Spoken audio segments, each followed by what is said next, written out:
Once said this is the most fun car you can have for under 10 grand. Let me show you why.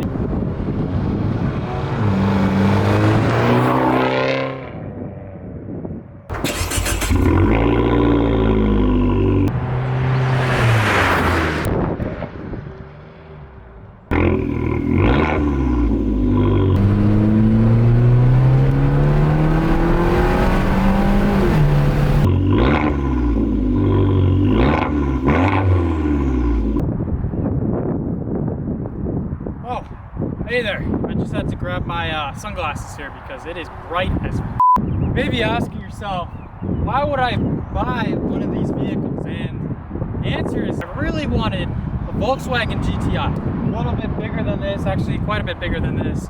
A bit faster, a lot more luxurious, had a lot of things going for it. However, I couldn't find one. Here in Illinois, it's almost impossible to find a low mileage vehicle for a decent price. You're looking at, you know, the same price you pay in any other state for the most part for, you know, 10,000, 20, 30, 40,000 less miles, if that. I found one of these at CarMax.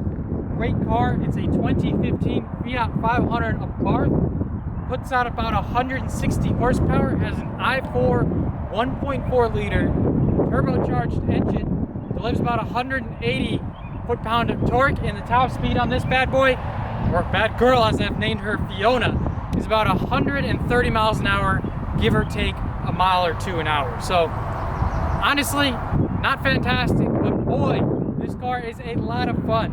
One that you probably couldn't get in any other vehicle for this price point. Now yeah, the Volkswagen GTI has similar, but actually better performance than this vehicle. But at the same time, you are getting a package on this that offers a whole lot more. You're getting arguably better steering, arguably better acceleration. Granted, 0 to 60 is about, I believe it's 6.8 roughly, so not the best, that's for sure, but not terrible. When that turbo kicks in, you're only pulling about 2,400 pounds worth of weight. So when that turbo kicks in, you get up and go quite quickly. On top of that, you have an exhilarating exhaust note, one that sounds like it's stolen from a Alfa Romeo, maybe even a Ferrari. When you drive by people and downshift, everyone looks. You don't even have to do that actually. You could just drive by people, you'll get looks, you'll get laughter, you'll get a lot of people who are like, holy crap, how is that a Fiat? How is that coming out of a Fiat? How is it coming out of this car right here? This tiny car. How is it even possible? Now, it is possible. And the Fiat, Chrysler, and Alfa Romeo engineers all got together and they created this car, and it is a pure enthusiast car. I'll tell you that. If you're not looking to get this car because you're not 100% an enthusiast, it's totally not the car for you, because there are some downfalls to it, which I'll get to later in the video rather. So stay tuned, guys. Before we get to the ugly though, let's get to the good, the real good. First off, miles per gallon. It's higher than MPGs, and MPGs are damn high in this car. You're getting around 28 miles per gallon if you're booting it on sport mode, flooring it, accelerating, decelerating, accelerating, all over the place, average. But if you're in eco mode on the highway, I've gone up to 40 miles per gallon on the highway in eco mode. That's really good for what it is. Granted, it does take that 91 to 93 octane gasoline. Yes, the bare minimum is about 87. They recommend 89, but I would recommend putting a little bit more than that because it is an extremely high compression engine.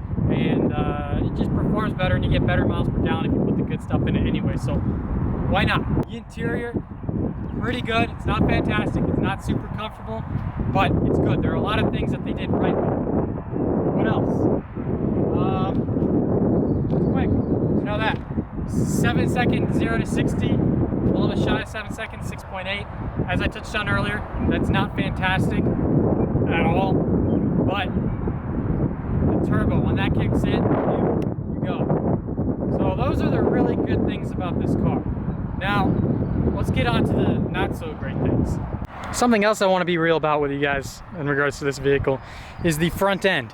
What I mean by that is if you come to the side here, you can see that the entire front end of the vehicle is practically vertical. What that means is when rocks come up and hit your car, they will leave indentations, cracks, scratches, all that good stuff. On a normal car, with a slanted front end, those rocks will just kind of slide over and not make that big of an impact. Even tiny pebbles picked up by pickup trucks or semis that you're behind, they will hit the bumper and they will create a crack. I don't know if the camera's picking that up well, but right there, that crack was a result of a tiny little rock. So that's something that isn't fun and you guys should keep in mind. A lot of other review channels really don't mention that and I feel like it's something appropriate to bring up.